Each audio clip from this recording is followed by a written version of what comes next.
The following is a Mid-Atlantic Sports special presentation. As I look around here, exactly. As I look around here, I see a lot of confusion.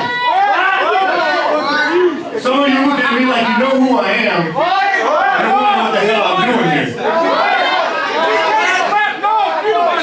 The rest of you look at me like you think you know who I am, and you still wonder what the hell I'm doing here.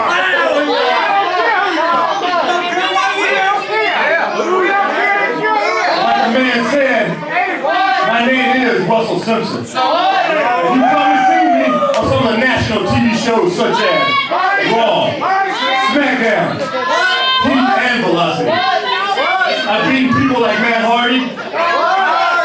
I've beaten people like Simon Dean. And my greatest feat ever, I've beaten people like Bobby Lashley. Shut up!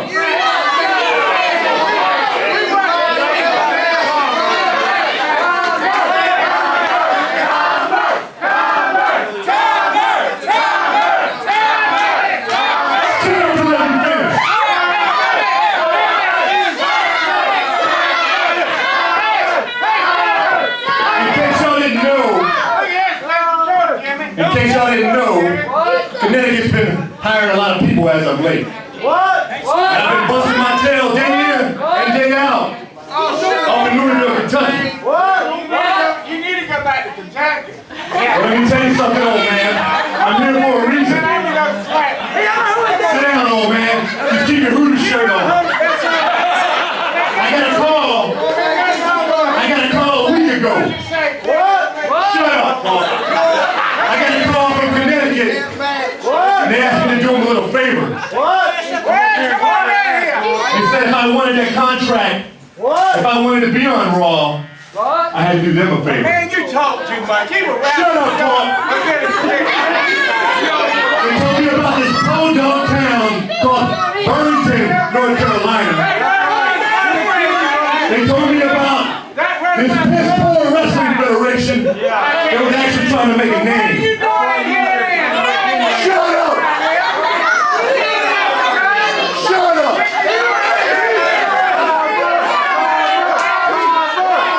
And then they told me about this no-talent, non-wrestling champion called Slick Rick Converse. Shut up and sit down. Let me finish what I'm talking about. Apparently, Slick Rick has an AWA title shot next week right here against my friend Steve Carino.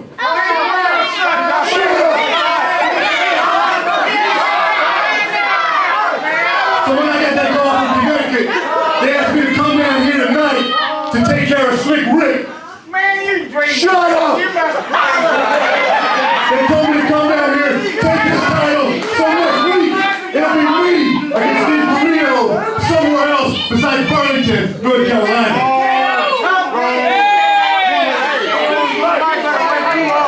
But you know what I did? Me being the smart guy that I am, I got on my computer, which has to be rednecks don't know what that is, and I did a little search on Slick Rick. It pulled up about 1 million different pages, and I read through each one, and none of them said anything about Slick Rick Converse. Until I got to the last page, and there was a little bitty blurb that said, He runs the city. he did what? He's running the city, that's bullshit.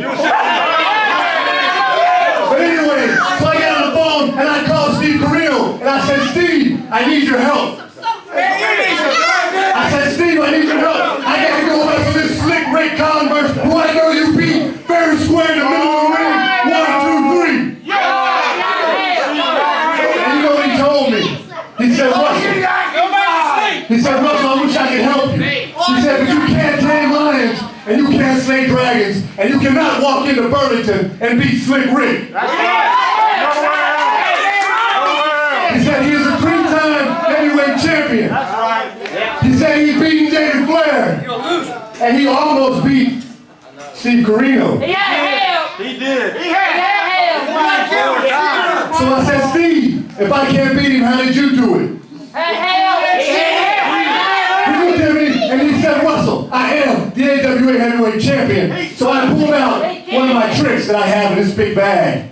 He goes, but unless you're a heavyweight champ, you may not have a chance. Man, I paid my Shut up! So I'm here to tell you tonight, Slick Rick, I'm not here to tame lions, and I'm not here to say dragons. Because to me, you're just a big pussy with a lot of hot air.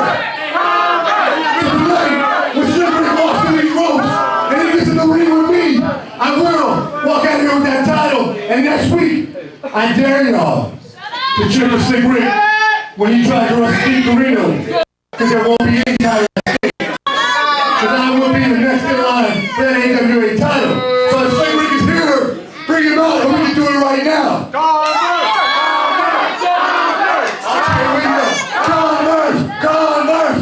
Converse. Where's he at? Not yet. I still got a lot more to say. We don't want to hear it. I think you are done. Don't you still tell in my hand. I'll do whatever I want to. You're in Mid-Atlantic country. You're not in some wussy state like Connecticut. We got Mid-Atlantic championship belt, and I show them on Raw Monday night. All you little pulled up rednecks can watch you throw that damn thing in the trash. Let me tell you a couple of things here before you step back there and you lace up those boots and you get ready because you're going to need to.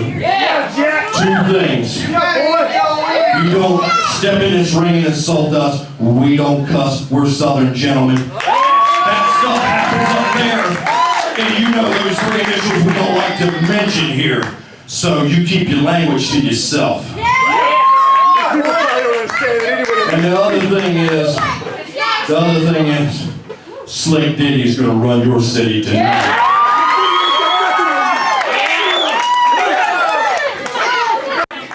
Welcome everyone back to the Carolina Sports Arena. This is CWF AWA Mid-Atlantic Wrestling. That's right, we've got singles action in tonight's opening bout. Tony Kozina and the Gray Trunks against Vince the Prince. Yeah, Vince the Prince, I've never before seen.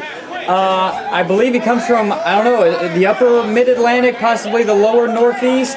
I'm not sure, it's his first time here at the Carolina Sports Arena. Tony Kozina is a fairly newcomer to the CSA as well, but he has plied his trade all over this great country, going back to 1997 when he was trained by none other than Billy Jack Haynes and Matt Bourne over in Portland, Oregon. That's right, I tell you, Kozina has been impressive in his early showings, and right now he's got Vince the Prince calling for a breakout here on the floor. Yeah, Tony Kozina was showing some incredible aggression early on this one before we hit with the DVD, but right now Vince the Prince gaining that advantage thanks to the work on the arm. That's right, Vince the Prince looks like he's got control of the match. Kozina, this is kind of new for us. We've never seen him on the taking end, but I think he's got a handful of hair still forced down to the canvas. Vince the Prince slams the arm. There's some nice arm work here so far by Vince. I'll tell you one thing, Tony Kozina in his very few appearances so far in CWF Mid-Atlantic has been very,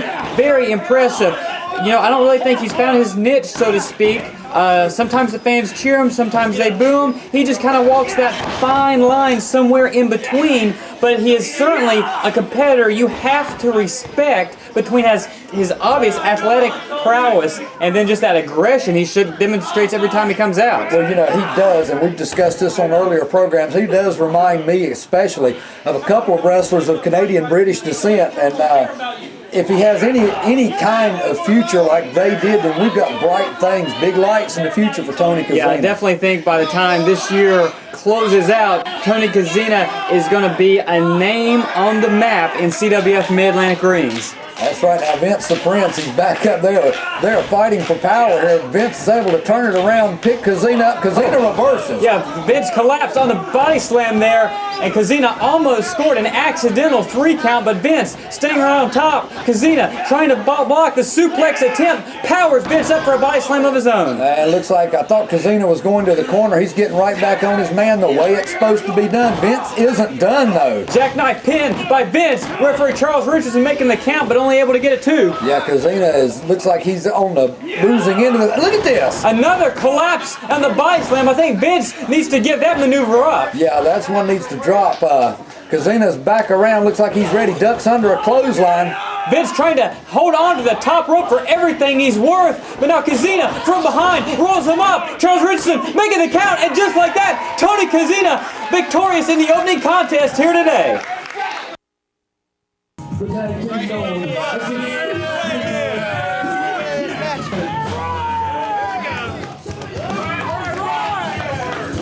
Joey Denson with a hammerlock on Gregory Vercetti as Vercetti is desperately trying to find some kind of freedom here as he's been isolated. So far in this one is Vercetti and his partner Jason. Collectively, they are known as the Street Sweepers as Joey Denson making his tag out to the very young Roy Wilkins. Yeah, Roy Wilkins just burst onto the scene here in the past few months in the Mid-Atlantic area.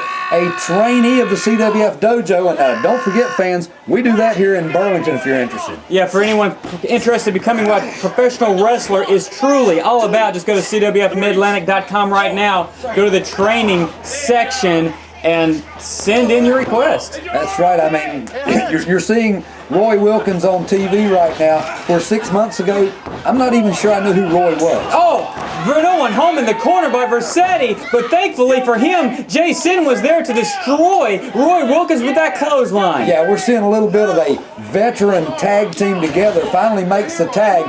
Jay sends a legal man in, grabs Wilkins, going to pick him back up and try to slam him. Yeah, can you tell Jason's been itching to get in that ring and plants Roy Wilkins. Roy Wilkins in a bad piece of property right now. He needs to get over and make a tag. Referee's down. Gets a 2 count. Going down for the 3. Referee Red Jones only gets a 2. Yeah, without question, the experience and just the tag team coordination this bout easily go to the combination of the Street Sweepers. Roy Wilkins has more hands on his hand than he has had professional wrestling matches, and obviously this is his first time he's ever teamed with Joey Denson, who is certainly an imposing figure, but we have yet to see what he can do in tag team action. And I tell you what, I've got to have a hats off to Gregory Vercetti and his recuperative powers, because he's already the legal man back in. Double team maneuver by the Street Sweepers, big leg drop by Vercetti, and this is exactly the kind of double team action that's going to lead the Street Sweepers to victory. But Joey Denson, well, I tell you, you know they have got to be thinking we have got to isolate Roy Wilkins, because Joey Denson is a man beast and then some. And I tell you what, right now they're walking a mud hole drive through poor Roy Wilkins. Roy Wilkins down for the cover. He kicks out again without help. Yeah, referee Red Jones making the count, and Jason has very little to argue about there, because Roy Wilkins, I mean, anyone that's trained by the Gemini Kid, as Jesse Ortega, Brad Attitude, and so many others have proven in the past, you have to do a lot to hold the shoulders of a Gemini Kid trainee down to the canvas. That's right, Vercetti's up on the top rope, looks like he's diving in. A knee right across the shoulder. Yeah, but he's milking it in, and he better be making a cover, because Roy Wilkins is just a few feet away from that tag. And I tell you what, European uppercut. He leveled him. Now he's going to try to work on Denson a little, try to get his eye up, make him jump back in, give the Street Sweepers an opportunity to go 2-on-1 on Roy Wilkins, who is firing back. Yeah, Roy Wilkins and Vercetti right now going toe-to-toe, and Roy Wilkins trying to fire up, and there he goes. Good job. Oh, smart move. Wilkins out of the way, drives the face of Vercetti straight down to the canvas. Come on, Roy, get over and make the tag. He's going for the cover. Possibly some inexperience being showed on the part of Roy Wilkins as he went for the cover rather than making the tag. And as important as a cover would be, I think a tag is more necessary, but he still makes it to the big Joey Denson coming in, hammering down on Jason and Gregory Vercetti. That's right, the Street Sweepers are getting a lesson in home cleaning, because Denson is taking it straight to him, pounding on it. Look, the veteran Vercetti rams Denson's face back into the corner, and it's breaking loose again. Roy Wilkins taking on with Jason in the corner, but nailed from behind by Vercetti. Now some double team action by the Street Sweepers. Let's not forget, these two were at one point the #1 contenders to the Mid-Atlantic Tag Team titles. Joey Denson driving the knee into the abdomen, has Vercetti hooked, calling for it, hoist him up on the shoulders, powerbomb! Oh my goodness, this should be it. The referee finally goes for a count, and I tell you that Jason's back in. I think referee Red Jones may have been confused about who the legal man was. And then Jason the opportunity to drive the knee into Joey Denson, who takes a tumble to the outside. Roy Wilkins may be left 2-on-1 here. Now, Jason is yet to turn around though, and right now he's got Vercetti hooked, ready to go. Vercetti ducks underneath the wild right hand, and now half Nelson into Jason's powerbomb. Oh, this should be it, referee Red Jones. 1, 2, 3. Your winners, the Street Sweepers in tag team action. Yeah, very impressive by the Street Sweepers, possibly moving them back up the ladder into contention for the Mid-Atlantic Tag Team titles. Welcome your host tonight,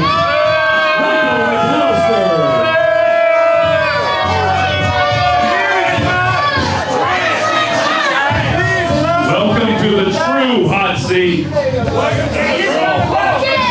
Do you all smell that? It smells like burnt chicken? That's just Gemini Kid.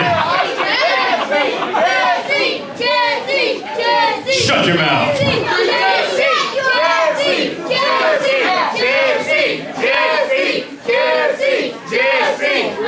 I've got a real hot topic to talk about tonight.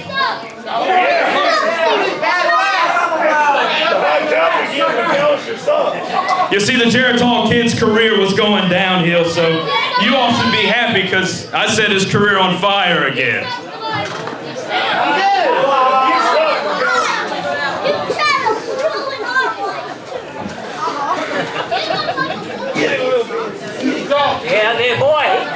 Well, I've got some great things to show you all. It's been on my mind for 2 weeks now. I play it all the time. If we could go ahead and play some footage of this great event here. That's great. Maybe we can see that one more time. Slow. In slow motion. How great is that?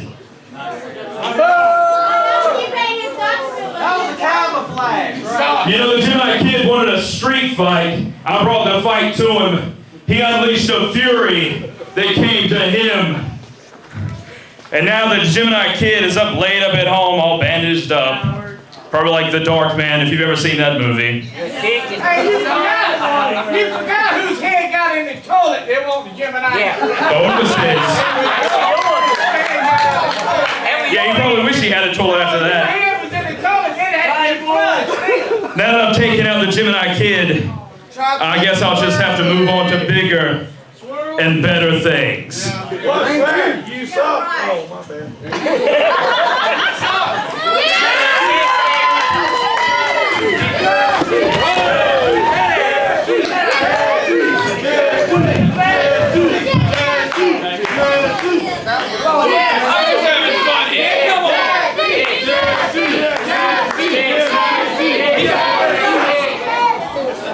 See, I know one thing. I do know one thing about the Gemini Kid. Is that he will be coming after you very shortly. It ain't the end of him. Never coming back. That's all good. You know what?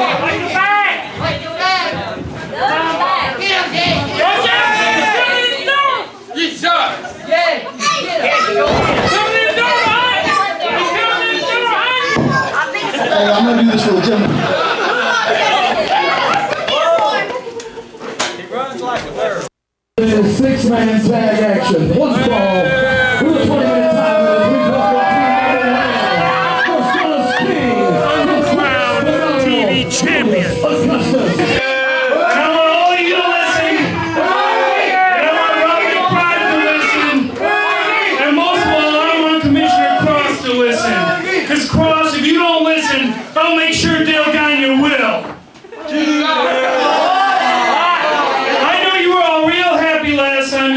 You thought you saw me get pinned by Rob McBride in under 10 minutes to lose that TV title. Well, see, you ain't believing, because I took that video footage. I took it to my good friend Earl Holford, who is head of the Upper Midwest Sports Statistical Bureau, and I had him analyze that footage frame by frame. Let's have a look at what we have here.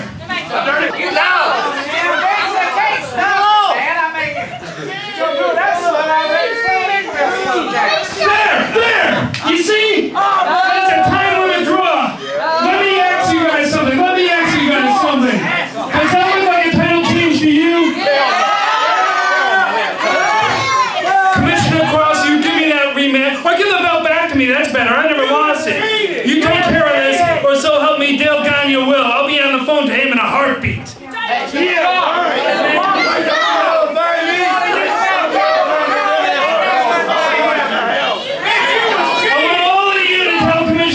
What he's got to do too. Return the belt to its rightful owner. Listen to you morons.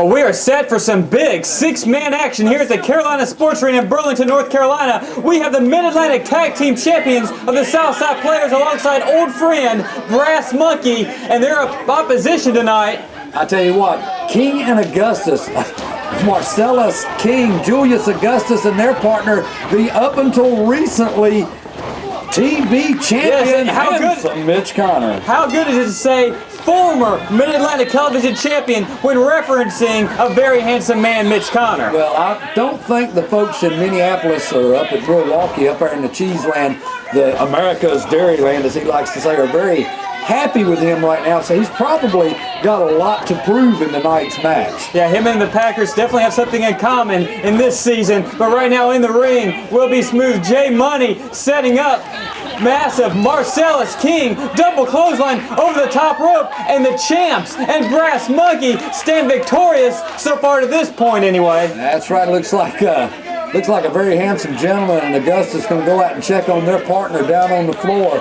And this looks like an easy night so far for the players and former champ Brass Monkey. Oh, J Money shooting, Brass Monkey backdrops all over everyone, including the ringsiders here at the CSA. I am glad that we give refunds on drinks that we knock over when that happens. But Brass Monkey took out the whole team down on the concrete. I tell you one thing, before we get too far into this one, we have to make mention of the fact of the footage that Mitch Connor just unveiled. I don't know if it was doctored or whatnot, but at face value, just taking it at that, you have to think that Mitch Connor may have a legitimate claim that he's still indeed the Mid-Atlantic television champion. You know, last week Mitch Connor sent me a video on my computer. He emailed me a video that was supposed to prove that he should still be champion, and it was something about baked beans and a dog. For those of you who weren't there on New Year's Knockout back on January the 7th, Rob McBride, the Boogie Woogie man himself, finally pinned Mitch Connor with 1 second left in the time limit to become the Mid-Atlantic television champion. And now, you know, just a couple weeks later, here on January 21st, Mitch Connor brings that piece of footage out, showing that maybe, just maybe, the pinfall was not scored within the time limit. Well, you know, he did show the video. The commissioner saw the video, and nothing has changed. So I think what's happened, even with the use of the video, Mitch Connor has changed from a very handsome man to a very angry man, because crying's not going to put a title back around his waist. You're exactly right, but knowing Mitch Connor the way I do believe he may take this to a higher power, because even if Commissioner Cross obviously glosses over the footage, you know, someone in the AWA, you think he's got to have the ear of someone out there. Well, I don't think someone that we refer to as a higher power cares about the footage, because he's across the ring from him right now, and our buddy J Money. Yeah, J Money is God in the CSA. He has plied his trade for years and years. One of the most respected individuals in this whole promotion's history, but right now his tag team championship partner Will Be Smooth, staying one step ahead of the former TV champ. I tell you what, Will Smooth, what a smile. Even when the guy is taking a beating, when he's being double teamed, he's got a smile on his face, and I've heard him at ringside tell the people he's fighting, "Is that all you've got?" Oh yeah, Will Be Smooth, his happiest days in life are when he's in a fight. That's it, exactly. I mean, I don't think a newborn child would compare to Will Be Smooth being in a fight. I mean, that's how much he loves being in a wrestling ring. You know, the saying goes, may not know a wrist lock from a wrist watch, but Will Be Smooth could care less. He's a tag team champion, and he can duke it out with the best of them. Yeah, and I tell you what, he's pretty fearless. I've seen him come off the top ropes when I'd never seen him do it before. Oh, I bet that's going to leave a mark. Brass Monkey tenderizing the instep of Mitch Connor down on the canvas. Connor's down. Referee gets a 1 count. Yeah, Brass Monkey, as the t-shirt says, dangerous from any angle. Sometimes I refer to him as Educated Feet, 2K5. But right now he has Mitch Connor down.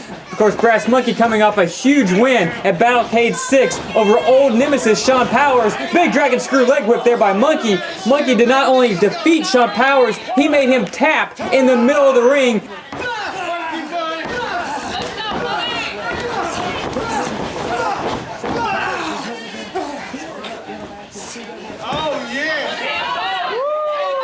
Going back a few more months from that, September 10th, Brass Monkey apparently ended the CWF Mid-Atlantic career of Dangerous E. Corey Edsel, who for years was one of the most dominant wrestlers in the entire promotion. Oh my goodness, that's the truth. Now, referee Charles Richardson's got his hands full. We've got people coming in, getting involved in the action. And if I'm not mistaken, Mitch, Connor, and J Money still the legal men here. Connor's over in his corner, tags in Big Marcellus King. Yeah, Mitch Connor was fortunate enough to hobble over there, make a tag to one half of Alpha and Omega, who are the #1 contenders to the tag team titles. And you better believe there's nothing they would like more to do in this match than pin one of the champion's shoulders down. Yeah, they probably would, but you noticed Marcellus King was headed straight back to his corner the moment Will Smooth was tagged in? Yeah, Marcellus King would much... Oh! I think Marcellus King may have the size, but he may not have the fire and the fight that Will B. Smooth has. Well, I don't know. Brass Monkey, legal man back in. The leg drop across that leg. They are really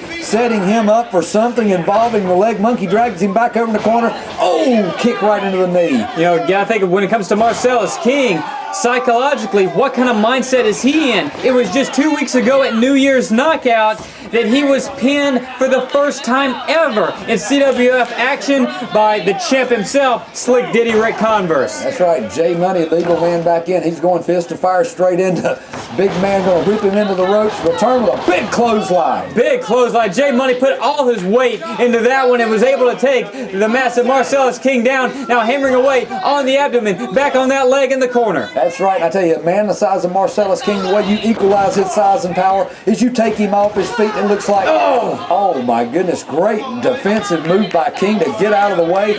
He's got an advantage. He's got money up and over. Wow, unique modified gut wrench. I don't know if it's a gut wrench or he just picked him up and chunked him.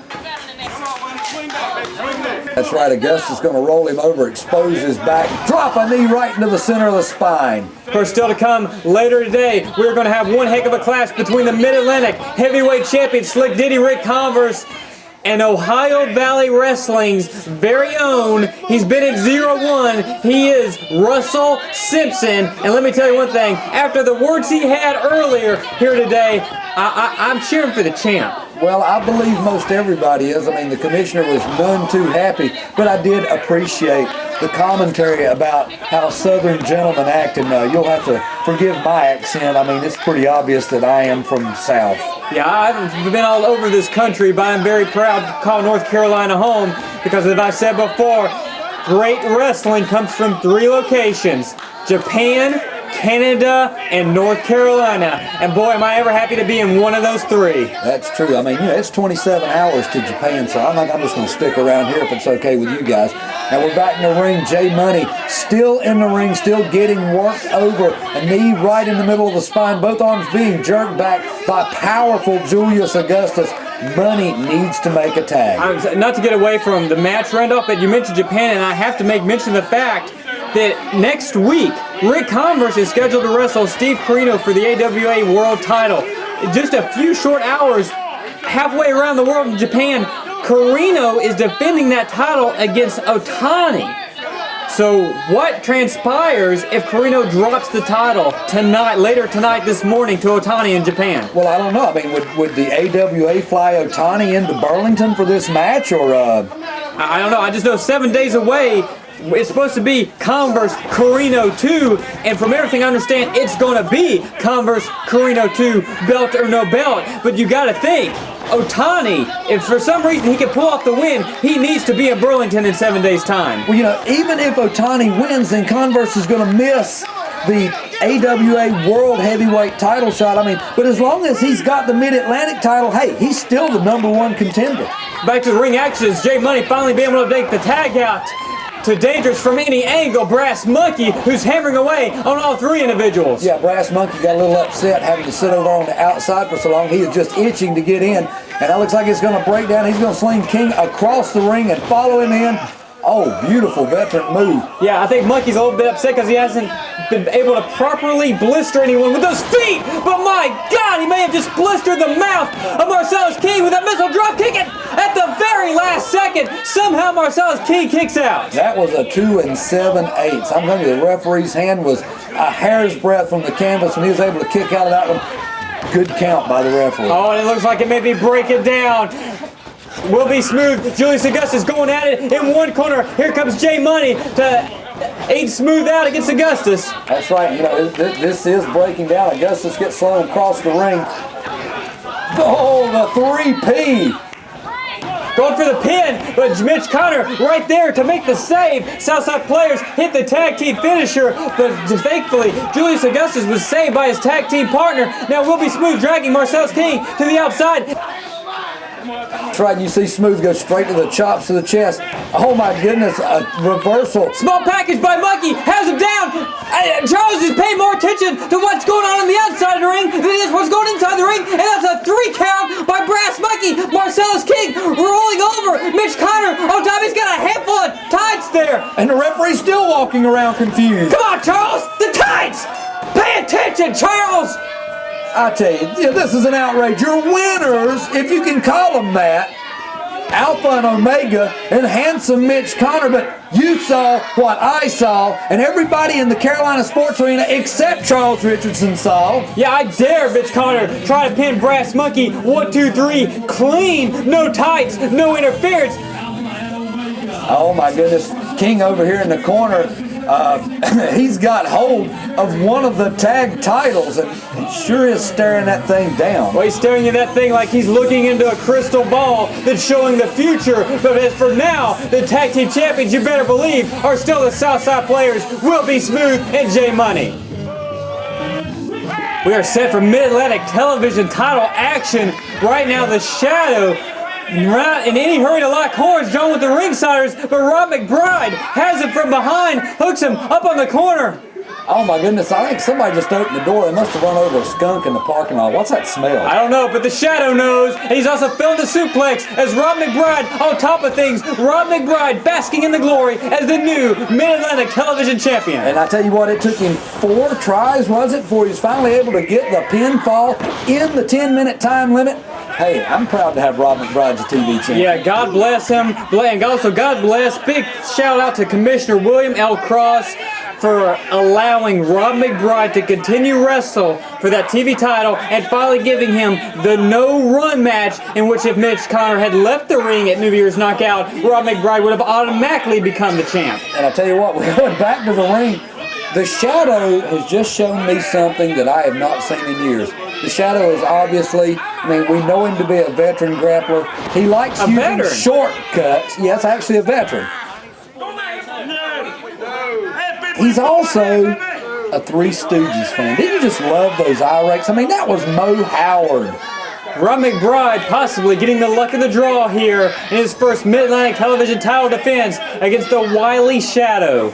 Tell you what, referee Red Jones, he does have his hands full. I'm telling you what, the Shadow's got his hands full too of the boogeyman's hair. Of course, you know, all joking aside, Rob McBride did really reach a pinnacle of his career on January the 7th when he won the Mid-Atlantic television title. We call him the Boogie Woogie Man. For those unfamiliar, when Jimmy Valiant, the original Boogie Woogie Man, retired at the start of last year, he did legitimately hand down the name to Rob McBride and said, "Brother, please don't ever let the Boogie Woogie Man die." And ever since that day, Rob McBride has proudly carried on the Boogie Woogie Man tradition, and there was nothing he wanted to do more than win the Mid-Atlantic television title the same way Jimmy Valiant won it. Yeah, but I've got to correct you on one fact. Rob McBride, I've known him for years. He's been the Boogie Woogie Man a lot longer than before Boogie told him to be the Boogie Woogie Man. Yeah, as Rob McBride actually just took a horrible tumble to the outside there. But unlike some wrestlers, Rob McBride did not go out and steal the name that was not given to him. Jimmy Valiant handed this down. And I tell you what, that was something. That was quite an emotional moment after it happened. I mean, I was one of the few that was actually there and got to witness it. And McBride, it really struck him. He was not expecting an honor of that sort. Of course, you know, Rob McBride does not want to look past the Shadow tonight. I mean, God forbid it happen, but a lot of times, you know, you come out of the gate as a new champion and you're thinking about the future and the present bites you. And we hope that doesn't happen here tonight. We have seen that happen in the recent past. But I tell you, the Shadow's pretty much got control of Boogie right now. He's running the match at his pace, backs him back in the corner, And here comes one of them stiff shadow overhand chops. Yeah, if there's one thing Shadow can do, it is chop the living tar out of a human being. And boy, is he ever raising the ire of the fans here at the Carolina Sports Arena. Well, that's right. I mean, he's pretty much got control. He's got Boogie back in there. He's going to chop him real hard again while he's lipping off at the fans. And of course, for all you fans that may be traveling to the Mid-Atlantic area soon, they've never been able to be here live and in person, the Carolina Sports Arena is located in Burlington, North Carolina. We do usually sell out in advance. Please go to CWFMidatlantic.com to reserve your seats if you're going to be coming down our way soon. And of course, if you can't make it to the shows, CWFShopZone.com will have the entire line of CWF Mid-Atlantic DVDs. That's right, and don't forget, we're seeing here every week, a new show every week for free, a price you can't pass up at highspots.tv. Yeah, if you're actually checking us out on the internet, you know, all our past episodes are on there. If you're checking out us on DVD for the first time, go to highspots.tv and check out the latest episodes of CWF Mid-Atlantic Wrestling. And it looks like the Boogeyman has finally going to get a little payback in this match. A good stiff chop. Shadow is down on the canvas. Boogeyman's looks like he's getting ready to toy with him a little. Yeah, Shadow, though, caught Boogeyman.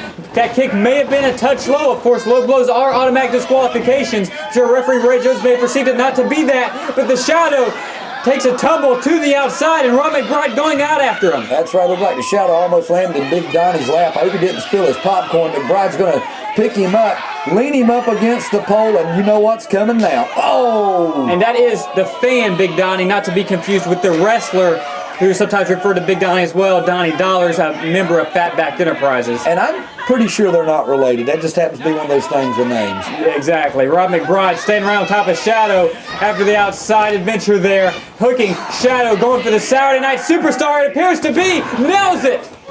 Oh my goodness, this could be a referee Red Jones down. Mitch Connor, Mitch Connor has got the TV title. That is not your belt.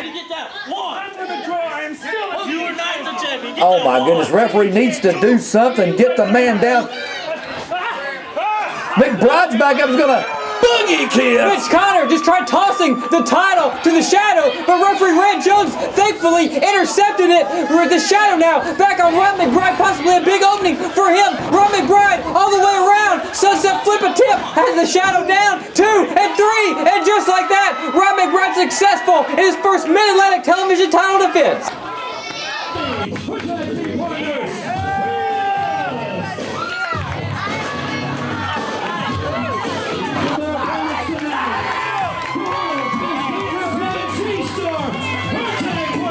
Well, you think the CSA crowd ain't jacked for this matchup, as it's the return of ladies tag team action, as Amber O'Neal reunites with old friend and former Mid-Atlantic television champion herself, GeeStar, to go up against Krissy, Vaine, and Venus. Now, the first thing we want you to realize, especially those of you who don't watch CWF Mid-Atlantic regularly, you're not going to see a young lady get her clothes ripped off during this match. You're going to see these 4 young ladies competing in athletic competition.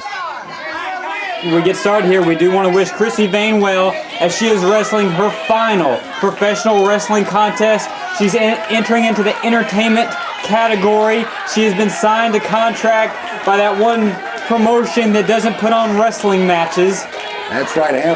Amber O'Neal got the crowd fired up. GeeStar on the outside, and this one's underway. Amber O'Neal, Krissy Vaine, old foes. Boy, there's a lot of history here. Amber O'Neal blown out her leg all those years ago in a match against Krissy Vaine. Had reconstructive knee surgery. Krissy Vaine wrestled her first professional match against Amber O'Neal. So there's a lot of history and hostility between these two. That's right, and Amber's using the textbook. Beautiful arm drags. Got her down, control of the match. Got her by the shoulder, tags in GeeStar. And of course, all 4 of these individuals have met before.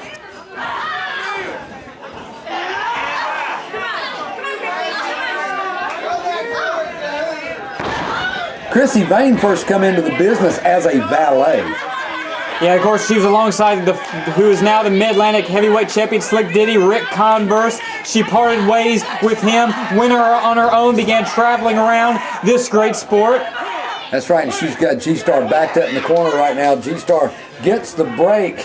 and Venus gets the tag, makes her way in for her first time in this bout. Venus ringing the arm on GeeStar, and as much hostility as there is between Amber and Krissy, I think there's just as much between G and Venus, because G actually brought Venus in to CWF Mid-Atlantic a couple of years ago, and that good gesture was met with a shot right across the face. Yeah, she turned on her and surprised everyone, including GeeStar, right in the center of the ring at the end of the show one evening. And I tell you what, GeeStar needs to get it back into her corner. I mean, it's not like she's being beautiful. Well, I think she's got control. I'll shut up now and let you talk. No, G does have control of it right now, trying to keep Venus down, which is no easy task. Of course, Venus training up at Ohio Valley Wrestling right now.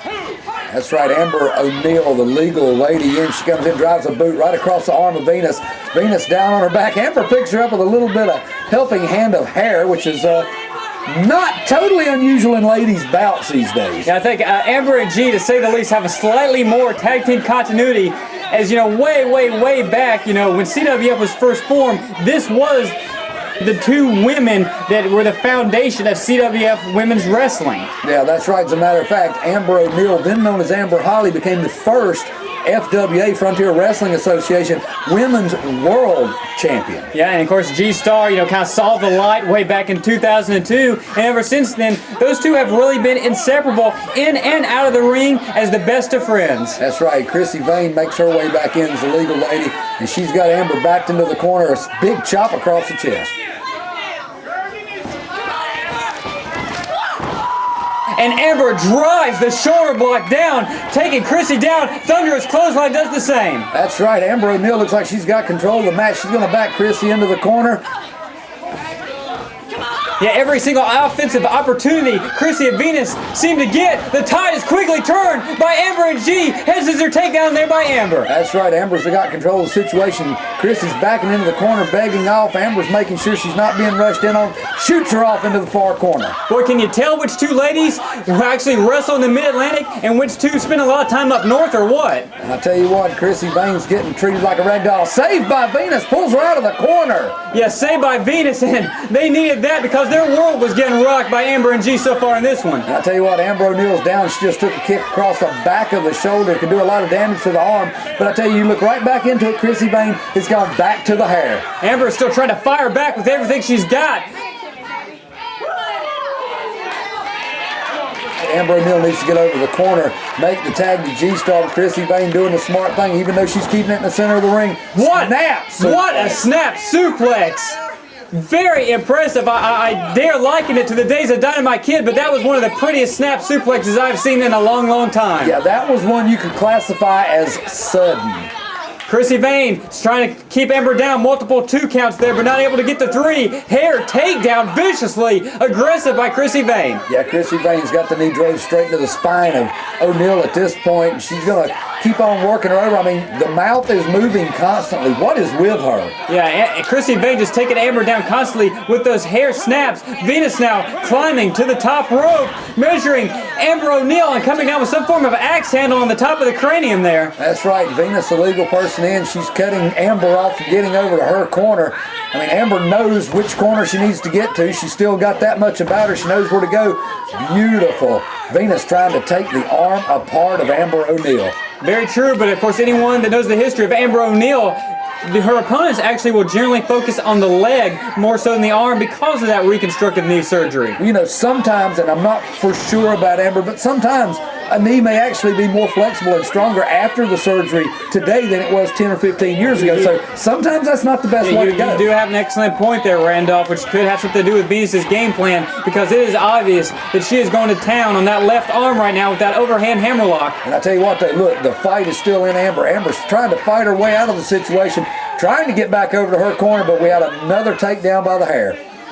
Venus staying right on top of Amber O'Neal, who is now in need to make the tag to GeeStar. Making the tag, though, back to Krissy Vaine, as finally that team able to get some double team action in. That's right, they back her into the ropes. O'Neal comes off, double clothesline across the midsection.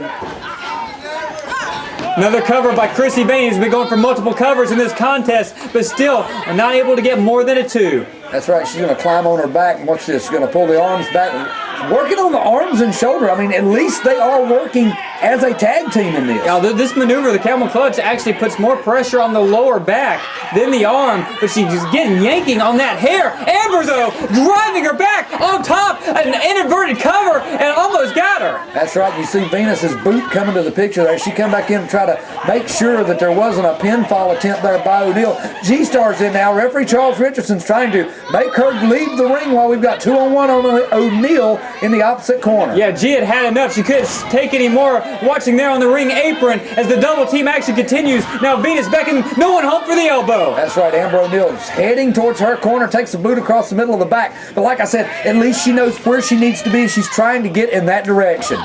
Scoop slam there by Venus. Amber ducks from behind, makes the tag to G. Venus in the corner. G ducks underneath the clothesline, rings the arm of Venus. One for Krissy Vaine as well. Big clothesline on Venus. Oh my goodness, clothesline on Krissy Vaine. GeeStar, fist of fire. She's taking them both on into the ropes, up and over. She's going to lift her up. Oh my goodness. Sidewalk slam. Hooks the leg tight, making the cover, but Krissy Vaine right there to yank G off. Yeah, Krissy Vaine was still in the ring. The referee hadn't removed her from the ring. O'Neal comes over to make sure she is removed. Venus turns her wrath back on O'Neal. And wait a minute, isn't GeeStar the legal person? The two ladies that are legal in this ring are GeeStar and Venus, but Venus is paying more attention to the illegal individual in Amber O'Neal with her up on the top rope. Turns around, G has her up, measuring her for Amber, big body slam. That's right.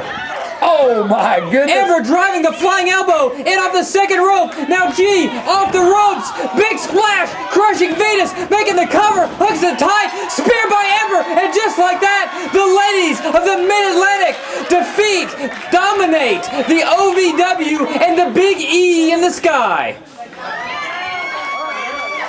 Ladies and gentlemen, your winners in 8 minutes, 3 seconds. Amber O'Neal and GeeStar.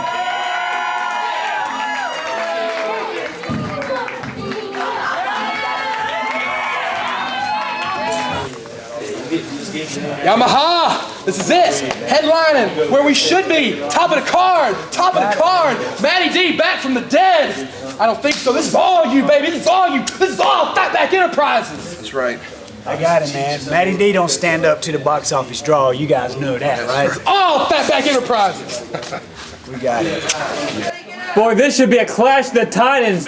The former Mid-Atlantic heavyweight champion, the Mad Trucker, Garry Stevens, one-on-one with the equally massive Joshua Boyd. And I tell you what, there is a lot of pounds of man in this ring. Boyd sets up the trucker, hits him with a clothesline, drops him over, going around behind with a chin lock in the center of the ring. You know, we reinforced the ring back at Battlecade 6 for the steel cage match between Stevens and Converse, but I think the ring may need to be reinforced for this contest between Boyd and Stevens. Yeah, Joshua Boyd, I don't know a lot about him, but I can tell you from looking at him, he is one massive individual. But then I'm telling you, beside the Mad Trucker, yeah, he looks like a normal guy beside a basketball player. Yeah, beside me, he looks a little different, but the Mad Trucker is one of the most intimidating individuals in the history of CWF Mid-Atlantic Wrestling. He's got the size, and just as much, he has that look, that scare that will just stop you in your tracks. And you know, when he come out for this match, now if you can look around, if you spot the corners during this match, you'll notice in none of the 4 corners, Little Billy is not here tonight. Yeah, that inanimate club that Garry Stevens was pretty much his prized possession, his child almost. He was clocked upside the head by that club at Battlecade 6, courtesy of Slick Diddy Rick Converse, and Little Billy hasn't been seen since. You know, we have heard the trucker tell us that Little Billy was in intensive care in the hospital and was in such bad shape that he wouldn't even drink a milkshake from King's anymore. I mean, the trucker seems seriously tore up about it. I just see a Billy Club. I feel ridiculous discussing the health of a Billy Club here in commentary, but Garry Stevens believes that Billy Club is his soulmate. And I tell you what, the back elbow there by Garry Stevens is his soulmate right now, because it's put Joshua Boyd down and sets him up for a knee right across the throat. Right across the sternum there, making the cover, and referee Red Jones only able to get a 2.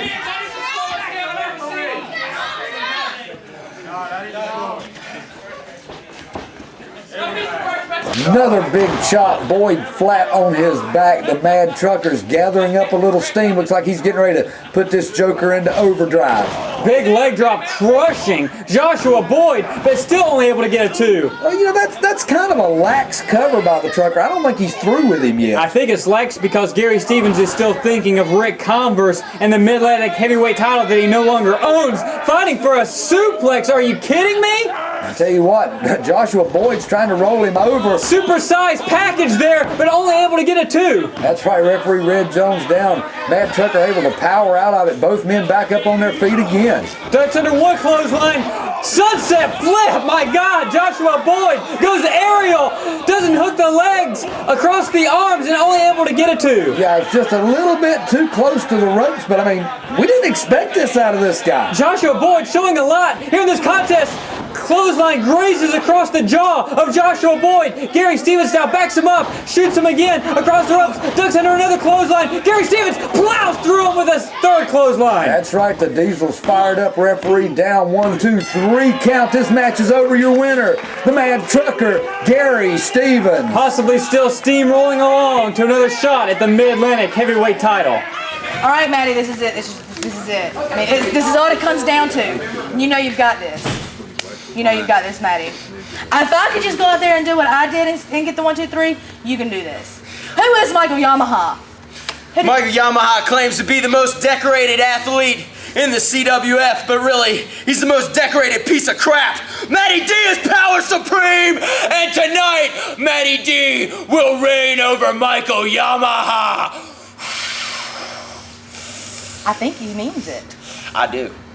Hank Lawson and the United Nations of Devastation, Tungsten. On your back. On your back. Julius, Silvia,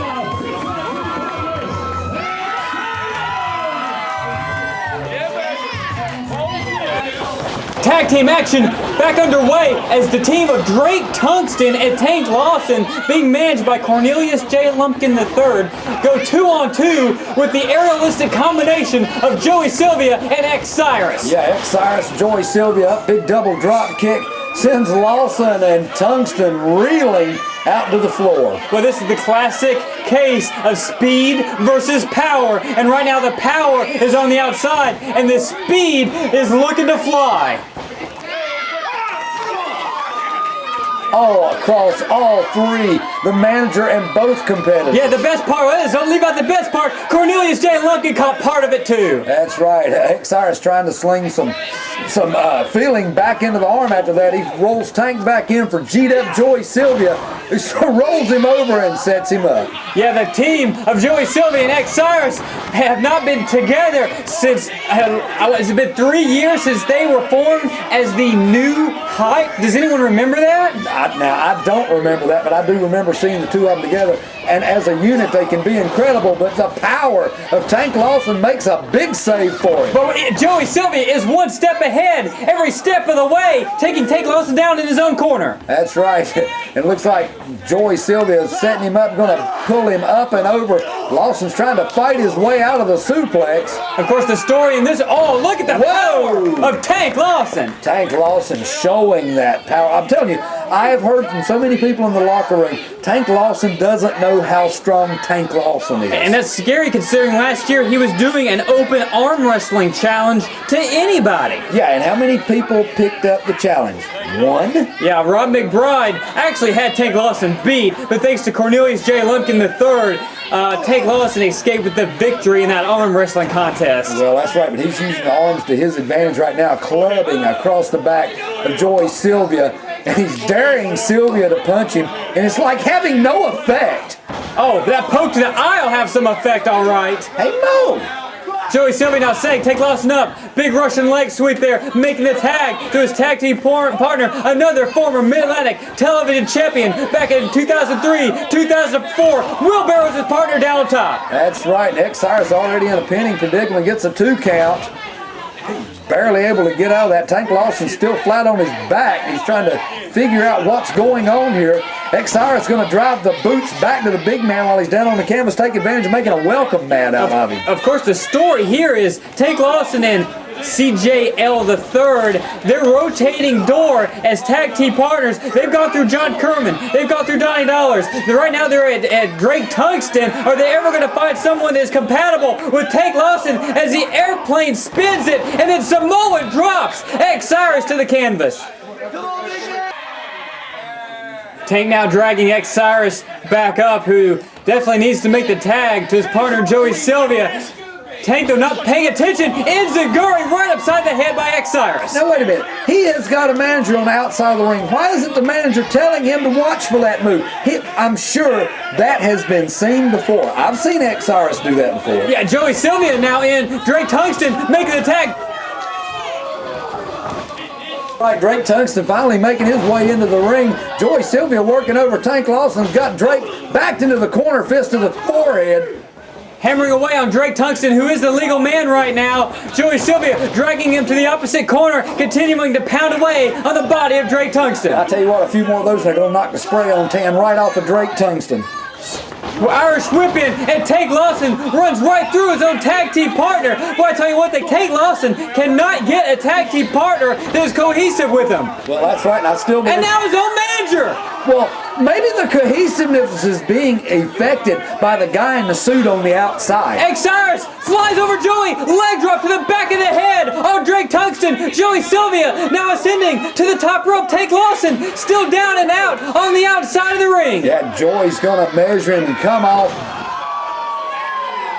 Come on, referee. 1, 2, 3, just like that, Joey Silvia and Xsiris victorious.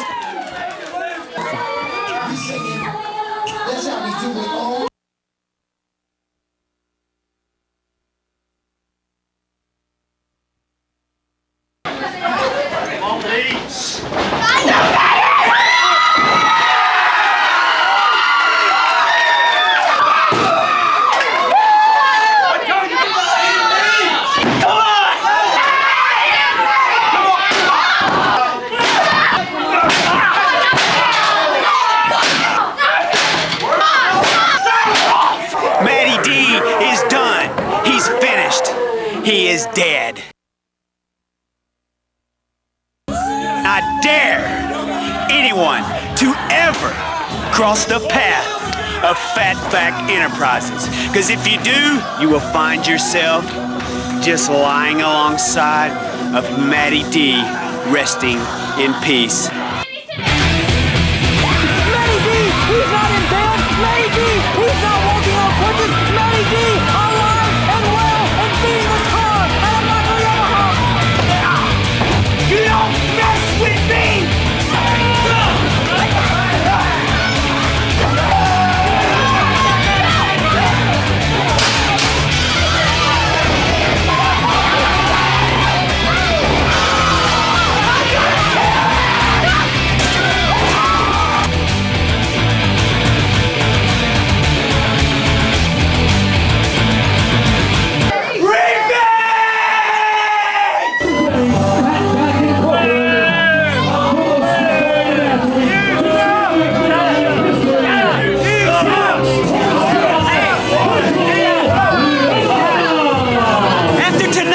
There's no more Matty D. He's done for good, and I'm moving on. He don't stand up to the box office draw.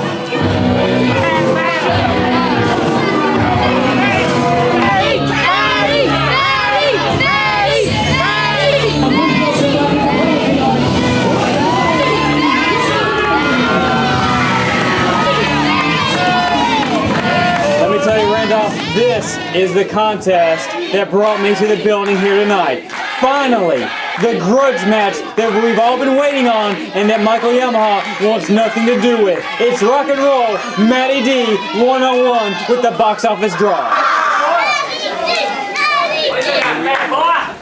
Here we are, baby. You actually think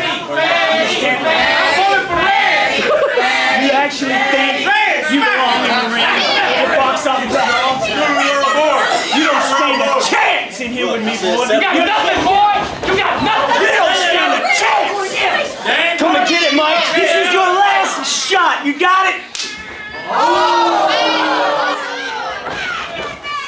on! I thought this one was on, and Yamaha rolls out of the ring. Yamaha belts to the outside like the coward he is. He's been a coward ever since he smashed that chair repeatedly over Matty's back at the Rumble. But look out, Matty flying over the top onto Yamaha and Fatback Brad Stutts. Matty D's up with Yamaha in hand, rams the face first into the post, and he's going to him on the outside of the ring. Oh, it's on now, and this is exactly what Michael Yamaha didn't want to have a thing to do with this match. Matty beating him from pillar to post all the way around the ring.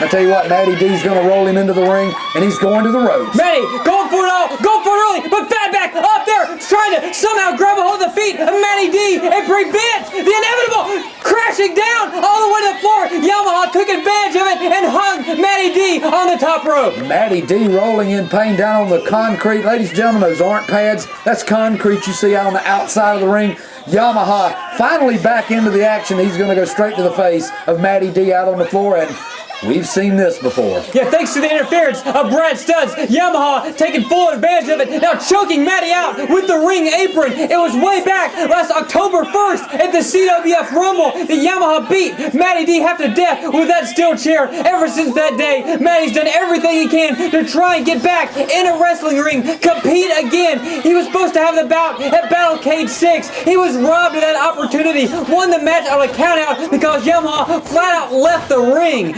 And then, having to win the Cybernetico, went through the Cybernetico, the 10-man Cybernetico, just 2 weeks ago to get this opportunity one-on-one, finally, with Michael Yamaha here today at the CSA. How many men does Matty D have to defeat in the ring to get Michael Yamaha one-on-one as opposed to two-on-one with Fatback at the ring? Yeah, but it's a lot closer than he's ever been before. Matty blocks the kick, delivers one of his own, go for a double underhook, and drives the face of Yamaha, who's quickly heading for lower ground. That's right, Yamaha makes his way out to the floor trying to save himself, get his breath, make sure the referee has to do some counting. Oh, Matty was going for another, appeared to be a plunge over the ropes, but his foot was swept there by Brad Stutts. Yamaha now perched down. Pay attention, Matty. Don't be paying attention to Stutts. Look out, Matty. Yamaha with a big clothesline out of nowhere. Matty D down on the concrete. Fans are kind of stunned at that when they seen it coming, and Matty D run right into it. You know, that one night Matty D walked out here on crutches, tried to watch the show with the fans. Yamaha got up in his face, nearly incited a riot here at the Carolina Sports Arena, a piece of footage that will never see the light of day on DVD. And, you know, everything, just everything over the past few months has built to this moment. This is Matty D's moment to prove that finally he is a rising superstar. Time has passed Michael Yamaha by, and this is Matty D's moment for revenge, as he says. Yeah, it's his moment of revenge, but there's one thing he's got to keep in mind. Michael Yamaha, not only is he a veteran grappler, he is just a vicious joker. That's all there is to it. He likes hurting people. He gets his jollies doing this. Yeah, he's a sick, sadistic human being. He'll hurt anyone. We've seen him try to maim a child before. We've seen him do it to women. We've seen him do it to his fellow wrestlers, referees. Michael Yamaha is as deplorable of a human being as there is in the CWF Mid-Atlantic rings. But right now, Matty, second rope, driving the elbow underneath the jaw, taking Yamaha down again. That's right, Yamaha's back in. Matty D's waiting on him, picks him back up, drops him again, another atomic drop. Michael Yamaha's feeling it now.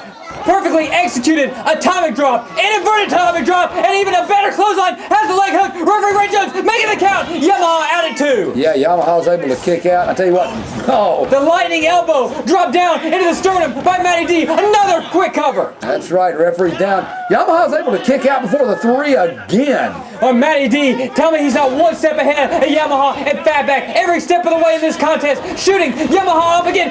Crescent kick right under the jaw. Another cover. Come on, Red, count it. Oh! Match continues. Yamaha backs into the corner. But I tell you notice Yamaha has it in reverse. He's moving away from Matty D now. Matty perched up on that second rope, looking to rain some shots down the head. You think this crowd's not enjoying this? How long have they waited for Michael Yamaha to get his comeuppance? Right now, Matty continuing clobbering. Yamaha hooks him though, drives him. Matty blocks the inverted atomic drop. No one home for the clothesline. Yamaha drop kick to the knee. Oh my God! Did you see Matty's face go straight across that bottom rope? And what a vicious move by the veteran Yamaha, going to the knee out of nowhere. He's calling for that snap DDT. Matty grabbed the rope, saved himself. Yamaha, we've seen him use that snap DDT many times to gain wins, to brutalize his opponent. Matty D was able to block it thanks to the ropes. And Yamaha again at it too. Yeah, I know it's a little late in tonight's show, so I'm thinking like Red Jones is like real tired because, I mean, I'm going to say it. That count looked a little slow to me. I hate to say it, but yeah, I think you're exactly right, Randolph. The count has looked a little slow tonight when it comes to Matty D. Oh! Matty blocked himself. Oh! Super kick right under the jaw of Red Jones. The CSA explodes.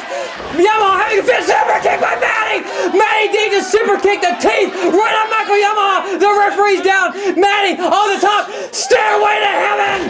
Oh my goodness, he hits him. But I'm telling you what, he's rolling Yamaha, but we don't have a referee. The referee's out cold on his back in the corner. Matty D has no one to cut it. Donnie Dollars, an official member of Fatback Enterprises in the pink and black. Headbutts Matty D. Oh no, we've seen Dollars use this before. It could be the ATM. Oh my goodness, that's all she wrote. Matty D just got stamped insufficient funds by Big Donnie Dollars, who cranks Yamaha on top of him, and now he's going to go over and try to revive the ref. Well, he's going to force the referee highway robbery. No, Red. No, Matty kicks out. Yes, Matty kicks out.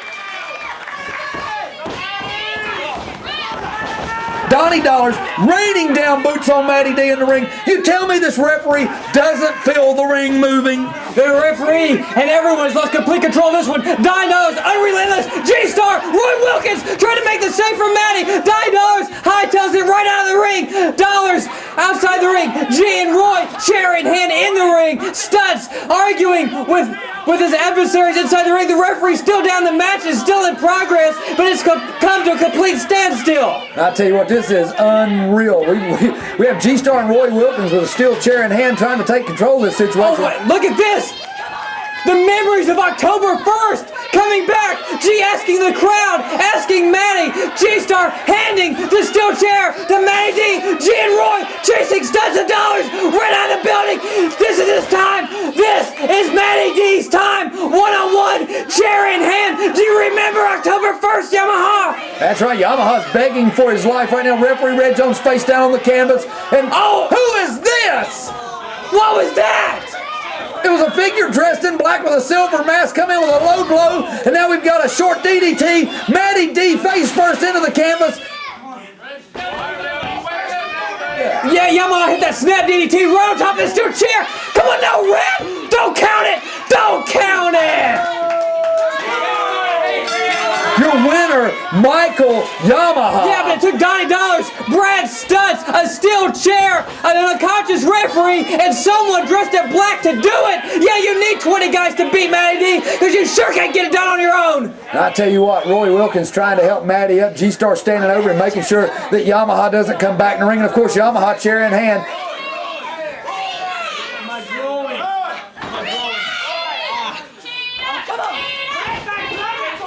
G and Roy backing Yamaha off, trying to give Matty a chance to get his breath as his head was crushed into that steel chair. Who is that in black?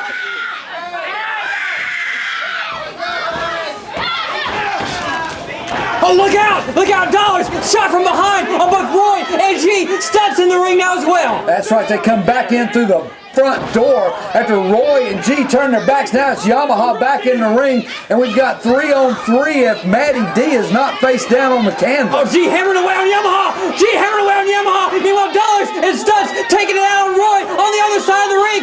And that figure in black is back in. Look out, G! Who is he? G just ate that steel chair across the back from whoever that figure in black is. Yamaha putting the boots to GeeStar. And another one across the back. Driving that chair into Matty's abdomen. And now they're setting up poor Roy. Oh my goodness, whoever this is, systematically taking apart the opponents in the match, and now going straight back to GeeStar, a fist right between the eyes. This has been obviously a cold, calculated attack from whoever this figure of black is. That must have been Fatback Enterprises' backup plan for this match against Matty D. Yamaha knew he couldn't get the job done, so he enlisted everyone under the sun to try and help him out.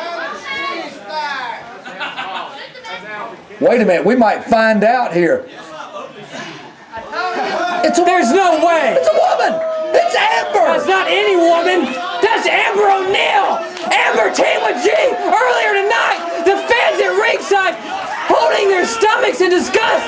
I can't. Mother of God, what is Amber thinking? Our fans, their mouths, their jaws hanging wide open.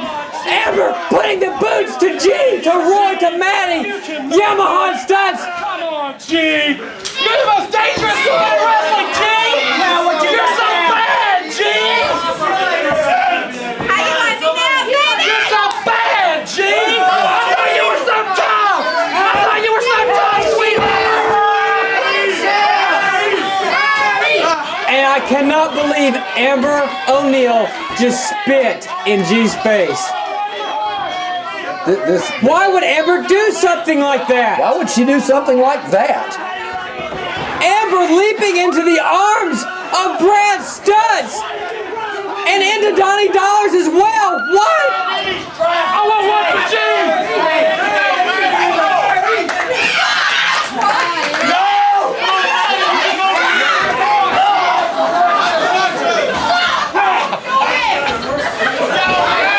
Donnie Dollars, Stutts, Yamaha, and of all people, Amber O'Neil. Are you not the Fatback splat? This insult to injury. Give me a break. Oh my goodness, GeeStar flat on her face on the canvas.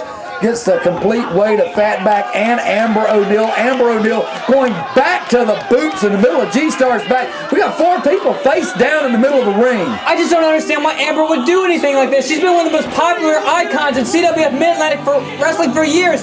She's been one of the premier female wrestlers. Amber is a beloved individual. And why in the world would she ever do something like this? To go back to Michael Yamaha and Fatback Enterprises dragging the carcasses on top of one another. And another spit from Amber O'Neil onto Maddie. What is that woman's problem? I did not see this coming, but they're awful proud of themselves right now. I mean, you've got people stacked up like firewood in the middle of the ring. No one's moving.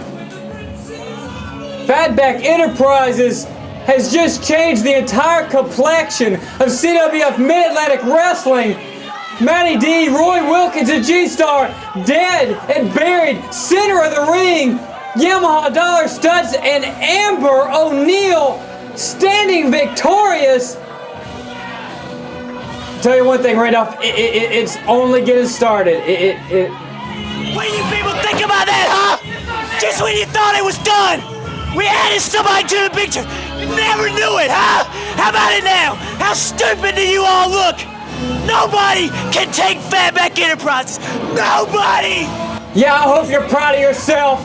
What you did today was disgusting. It was deplorable. You're a sick, sick human being that if I never saw another day in my life, I'd be happy as can be. Stutts, Yamaha, Dollars, Amber, I have no idea why Amber would do anything like this to the fans, to her friends. This is crazy. Kill my daddy.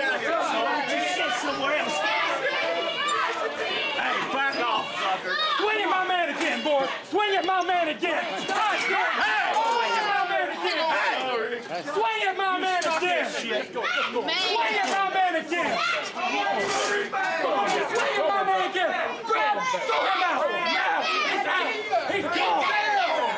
Sorry, fans, sit down. I hope y'all kick y'all my ass. Your mother.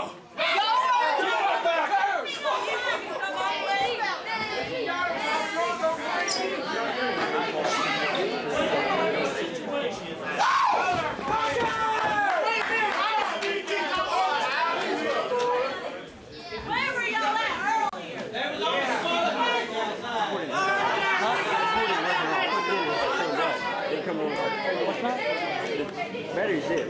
So I'm clean it up. And of course not working.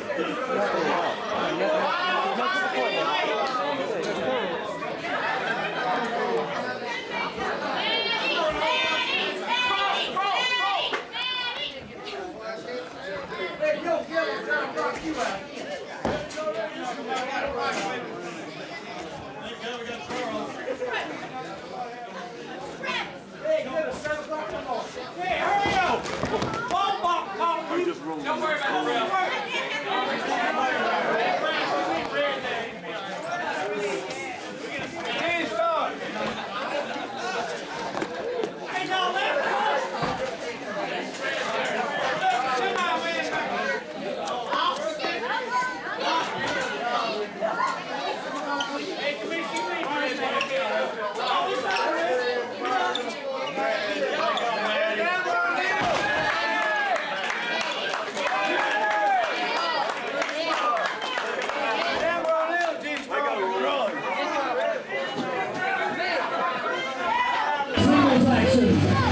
For the AWA Mid-Atlantic Heavyweight title. Your AWA Mid-Atlantic Heavyweight champion,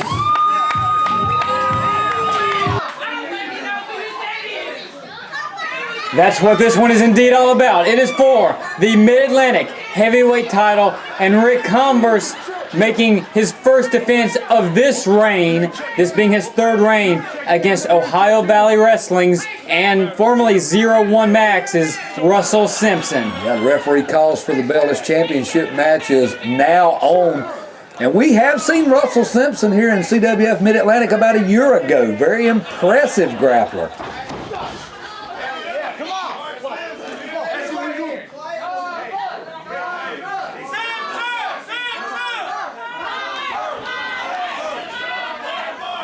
Converse going to try to lock him up. They're going to grab the middle of the ring. Simpson bailing out. Right now, Russell Simpson, though, represents everything that Rick Converse wants to be better than, everything he wants to defeat. Russell Simpson right now represents Steve Carino in 01. In 7 days' time is Converse Carino 2. Russell Simpson represents Ohio Valley Wrestling, one step from the Big E. And you're talking about that cartoon thing. Yeah, and if there's one thing Rick Converse prides himself on, it's being the consummate professional wrestler, not a consummate professional entertainer. So there's a lot of hostility here, not only between Converse and Simpson, but between Simpson and these loyal, die-hard Mid-Atlantic fans. Well, that's right. You know, we're not going to be able to show it, but Simpson's got quite a mouth on him. Yeah, I'm not sure exactly how that is going to be handled by Commissioner William L. Cross. Before, we went on the air, Russell Simpson actually said some words that I can honestly say in the entire history of this promotion have never, ever been uttered on a microphone. Commissioner William L. Cross obviously took, had to take a stance and pretty much made his feelings known about those words. Well, yeah, he did take exception to the words stated by Russell Simpson, but then I looked around and everybody sitting in the stands took exception to those words as well. Yeah, but to me, what that says about Russell Simpson is that he doesn't think he can succeed in the Mid-Atlantic on his wrestling ability, so he has to resort to tactics like that to get himself noticed. Well, getting himself noticed is one thing, but he's in the ring right now against Slick Diddy, Rick Converse. As you said before, a three-time AWA Mid-Atlantic Heavyweight Champion. This is his first title defense of his third reign, and we hope this one lasts a little while. Yeah, the last ones were not short by any stretch of the imagination, as Converse, combined has held the Mid-Atlantic Heavyweight title for over a year. And, of course, he is the first man to hold the Mid-Atlantic title for a third occasion since It's been 21, 22 years. Yeah, it's been a long, long time since Angelo Mosco Jr. last did it. That's right, and Slick Diddy, he is so proud to be the flag bearer for tradition here in the Mid-Atlantic area. And, he plays it down the middle. Looks like Simpson's got him by the ears. Yeah, there's some very intense lockups, as I would expect, between these two individuals. No one home there for Simpson. Nice arm drag by Rick Converse and Russell Simpson bailing out. Yeah, Simpson down to the concrete trying to get away, and he may have injured himself on the getaway. He's holding his elbow. Converse asking him to come on back in and tussle some more, y'all. I'm not really trying to down Russell Simpson when I reference him being in Ohio Valley and the Big E and that. I'm not trying to put down Russell Simpson as a competitor, because take nothing away from him. Russell Simpson is a tremendous athlete. He is a great professional wrestler, But then again, when you go to Ohio Valley and the Big E, that's where great wrestlers go to die. Well, that is true. We've seen some of the best from this area make their way up there to never see the light of day on television, in the indie rings, or anywhere ever again. And I mean, it's really sad. It is very sad. Their complete misuse of talent. They would rather spend time on their internet show rather than showing actual wrestling. They show attempted suicide attempts, which is really, really tasteful, guys, especially just a few weeks after the passing of one of the greatest wrestlers of the modern era.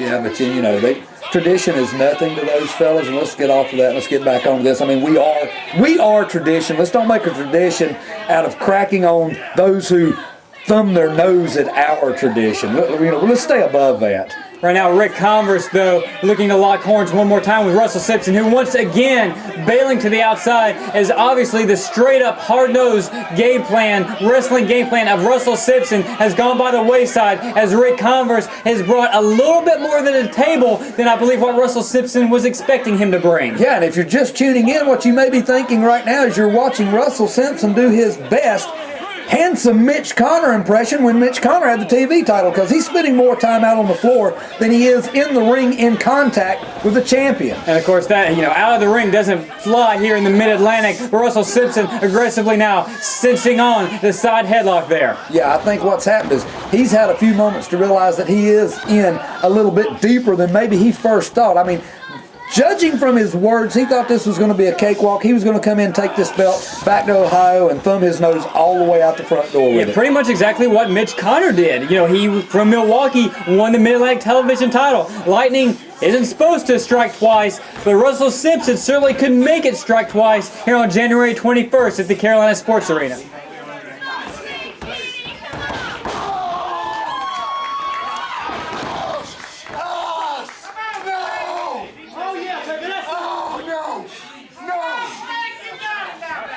Rick Converse now hooked on the arm, on the left arm there of Russell Simpson, who's trying to get to the vertical base. Back Converse into the ropes, able to shove him off, but Converse meets him with that shoulder block. And that's right, Converse up and over. He's got hold, I'm telling you, he's got hold of the shoulder, got hold of the arm. He's got control of this match. Russell Simpson screaming out, but I'm telling you, he's locked right over the AWA logo in the center of the ring. Converse trying to keep on the pressure there. Of course, Converse won the title, regained the title in a bloodthirsty steel cage match December 17th at Battlecade 6. If you have not seen it, please go to CWFShopZone.com as Converse runs straight through Russell Simpson. Yeah, that was definitely a night of history, the first ever in our 5-6 year history as a promotion here in the Mid-Atlantic, our first ever steel cage match, and it was more than we ever bargained for. It was as much blood in a wrestling ring as I have ever seen live and in person, and in the end, covered in his blood, covered in Gary Stevens' blood, Rick Converse stood tall as a 3-time Mid-Atlantic heavyweight champ. Well, if you'll remember, they was also covered in the blood of referee Morgan. Oh, you're exactly right. Everybody inside the ring except the cameraman was busted open when that ring was finally opened. One more time, third time's the charm for the shoulder block, and another one. Russell Simpson just cannot get it going here. Converse one step ahead, and another one sends Russell Simpson all the way to the outside. And I've got to be thinking, Russell Simpson's got to be thinking right now, what am I doing? How do I stop this guy? Because Converse is there every time he turns around. Once again, Simpson out on the concrete. Looks like he is rolling around in pain. I tell you one thing, this is a great, it's more than a warm-up match. This is for the title. But if you want to get prepared to wrestle Steve Corino in 7 days' time, this is the kind of match you want, because Russell Simpson will bring it if he can get his game plan on track. Well, that's right. Slick Diddy Rick Converse come into this match not having a clue who his opponent was going to be until he came out during the opening comments and spilled the beans there. Converse asked not to know who his opponent was because he wants to get ready for the AWA World Heavyweight bout, and he wants to be able to face whoever steps through the ropes. Yeah, in just 7 days' time, Rick Converse is going to go from the consummate fighting champion to the consummate fighting challenger. That's right. He'll be facing Steve Corino, the current AWA World Heavyweight Champion, here in Burlington, North Carolina for Converse Corino 2. Converse drives the shoulder right into the abdomen. of Russell Simpson and continuing to hammer away. I'm starting to think Converse may put Russell away early here. And I tell you what, Russell Simpson, you know, I'm looking at the numbers. Oh, went for a second one and no one home. I'm looking at the numbers. I'm looking at the careers. I'm looking at the match history of these two men. This match is what, a 30-minute time? We may see a 30-minute match here. Well, I'll tell you, I didn't think it was going to go 30 at all until Converse just missed that shoulder block that sent him all the way to the outside. But you're right, Mid-Atlantic heavyweight title matches have 30-minute time limits. AWA World Heavyweight title matches, 60-minute time limit, which is why we saw Converse and Carino go 40 minutes last September 17th. And I tell you what, Rick Converse on his hands and knees crawling around the ring, he just took a boot right square in the mouth from Russell Simpson. Simpson's going back out. Looks like he's smelling a little blood now, and he's going to try to do all the damage he can to the Mid-Atlantic champion. Yeah, Simpson didn't pull anything on that boot, put it right across the face of Converse, and now continuing to hammer away on him on the outside, right in front of these great fans at the CSA. That's right, and Converse needs to get back in the ring. Looks like, I don't like this. Grabbing the head, jerking it against the steel ring post. I guess technically legal, but certainly questionable. Oh, it kicked his head right into it. Yeah, questionable, legal, whatever. That's got to be painful. That could do some serious damage, perhaps even a concussion. And now here he goes applying more boots to Rick Converse. I tell you one thing, I'll almost be surprised if Converse can get up after that because his head was sandwiched in between the boot of Russell Simpson and the steel ring post. Yeah, he's back in the ring, but that's with an assist from Simpson, who rolls in for an immediate cover. Only able to get almost a 2 count out of it. Converse is holding the head. Yeah, he is really favoring the head right there as he had it crushed in between those, and now Simpson smartly headbutting the back of the head, the back of the neck of Converse. Yeah, it was just the opening Simpson needed, even though it was more than just a little bit questionable. He has turned the momentum of this match around, and things are looking up for Russell Simpson right now, pulling back on the head of Slick Diddy from the outside. Russell Simpson staying right on top of him. He was finally able to turn the tide thanks to Converse's own mistake on the shoulder block, and Trent Wild, of all people, arguing with Russell Simpson, and boy, is there a story in its own. Yeah, Trent Wild, we don't know really what to think. We've been seeing him back in the arena lately. Now, he's not been booked for a match or anything like that, but he has been allowed back in the ring. I will tell you the story with this, Randolph. Over a year ago, Trent Wild was a member of the Dynasty along with Rick Converse and Brad Attitude. Attitude did turn on Rick Converse, but Trent Wild did some acts, let's just leave it at that pretty much had him blackballed from CWF Mid-Atlantic Wrestling. In 2006, a couple of times now, we've seen him in the stands and apparently cheering for Rick Converse. They didn't leave on good terms, but now Trent is supposedly back cheering for him. Now, from what I understand, he's still blackballed from the dressing room. He's not allowed anywhere near it, but he has been buying tickets to shows lately. Well, yeah, I mean, if he buys a ticket, I don't guess we got anything we can do legally but let him in, as long as he's not getting involved in a match. But I'm telling you, what in the world? Russell Simpson has Slick Diddy stretched out around the ropes, one leg tied around it, and he's going to work on the champion. Yeah, Simpson using some very unique and possibly desperate offense to try and wear down the champ. He's obviously working on the head and neck area as he keeps kicking at it. And of course, ever since that steel ring post shot, Converse has, not been like Converse at all. No, he just dropped into the ring on the back of the neck once again. Russell Simpson, if he would use a little of that veteran savvy, he would get in the ring and try to make a cover instead of out here showing off for the fans. Yeah, that's going to be his downfall if he keeps in the face of the CWF fans. But making the cover, of course, Charles Richardson was all over that, thankfully enough. And Trent Wild still jawing with Russell Simpson. Even Charles Richardson had to take his attention away from the action and look down towards Trent there. That's right, Converse fired back with a big shot to the midsection, a second one. Russell Simpson drops an elbow across the back of the head of Slick Diddy once again. He's down holding that head again. Yeah, but I'm telling you one thing right now. You better knock Rick Converse out cold because you are not going to get him to tap out. No, Rick Converse is not known for anything of the sort. Setting him up for a neck breaker. Converse able to turn him around, shove him into the ropes. Converse back down on one knee. Converse, yeah, shoved Simpson right into the turnbuckle there. It was desperation. and Converse is trying to gain a breather. He's not even close to being back to vertical base, but finally able to fire a shot off, but Simpson right there, driving the knee into Converse. Yeah, Simpson's really turned this thing around the last few moments of the match. Simpson's down, Converse still holding the head. I'm telling you, I'm afraid our champion may have a concussion here. Yeah, both men very worse for wear, and even worse for Converse. He cannot afford to sustain an injury or concussion of any kind heading into Converse Carino 2 in 7 days. Yeah, I mean, this is just what Steve Carino, sitting in Philadelphia, wherever he's at right now, watching this match, has got to be thinking, oh, this is beautiful. This is softening up the guy that I fear the most. Yeah, but right now, I believe Carino's actually preparing to wrestle Otani. Opening bell time is just a few hours away. We'll be in the early morning hours here in America. Converse Otani, which is going to lead to Converse Carino, from what I understand. Big clothesline by Converse, only able to get a 2 on Simpson, though. Yeah, Converse looks like he's got a little more wits about him right now. He has gone back to an offensive style here, and he's not favoring the injury in the back of his neck like he was earlier. Series of reversals there. Simpson shooting Converse off, who flies, driving that forearm right between the eyes of Russell Simpson. Another cover by the champ, but once again, just a 2 count. Yeah, Simpson able to kick out with a little bit of authority on that on the 2 count. He backs him into the ropes. Looks like Simpson trying to reverse it. Converse trying to reverse it again. Drops him. Sky high power bomb there by Converse on Russell Simpson. Big kick out by Simpson right before the 3. And this thing may be equalizing a little bit. Looks like the champion's not having the problem with the little birds flying around his head like I swear he had to be having just moments ago. He's going back to the fans. Looks like Russell Simpson sitting in the corner holding his knee here. He's going to tenderize the short ribs now. Yeah, but Russell Simpson clutching at that knee there. Rick Converse, I think, is on it. Rick Converse trying to... He's tapping out! He's tapping out of nowhere. Russell Simpson, I thought that was a tap out. Is he calling it off now? Charles Richardson trying to figure out what... It's over. Russell taps again.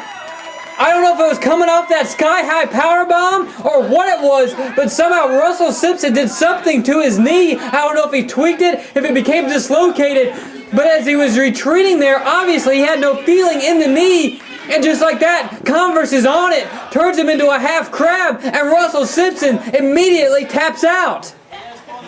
A lot of confusion here. Trent Wild even at ringside.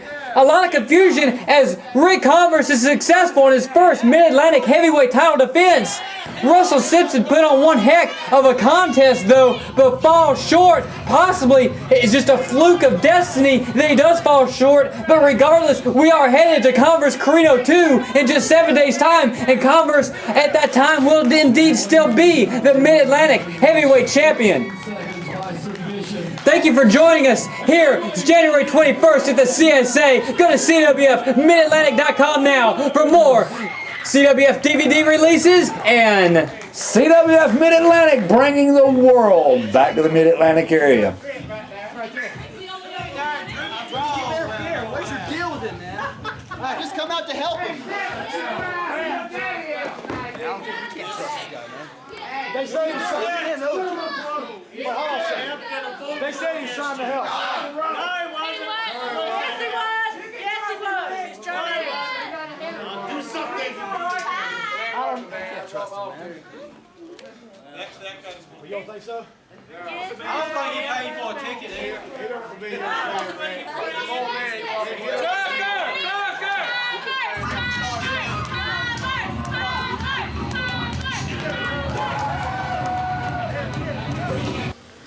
Roy, who the hell do they think they are? I'm so sick. That's it. I've had it. You know what, Michael Yamaha? You've stepped this up to a whole nother level now. You know, when I was a little kid and I'd sit at home and I'd watch wrestling on TV and I'd see two men at the pit of ultimate frustration, angry at each other, pure hate, and I could see it in their eyes, but you see, I didn't understand it until now. Michael Yamaha, like I said, it's on to the next level. I hate your stinking guts. And like she said, what's it gonna take? Chairs? 4 more people? Amber O'Neil? I don't know who the hell you are. But you decide to step in our business. Gee, from what I understand, she's your best friend. But a best friend would not do that. So Amber O'Neil, Michael Yamaha, Brad Stutts, Donnie Dollars, You want to start a war? Well, it's on now. So be ready. Because no matter what you do to us, we're gonna come right back, time and time again, until you're through, until you're out of the Mid-Atlantic, once and for all.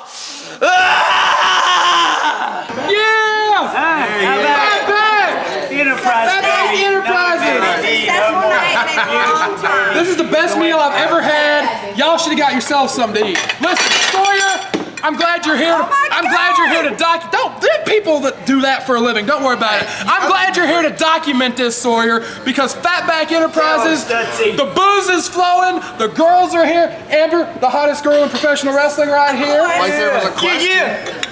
Fatback Enterprises rolling into 2006 and the party has just begun. But GeeStar, Matty D, Roy Wilkins, Brass Munkey, Rick Converse, anybody else that wants to get in the way, anybody that wants to get in the way of Fatback Enterprises, they're gonna learn that the party is over. Yamaha, close this segment.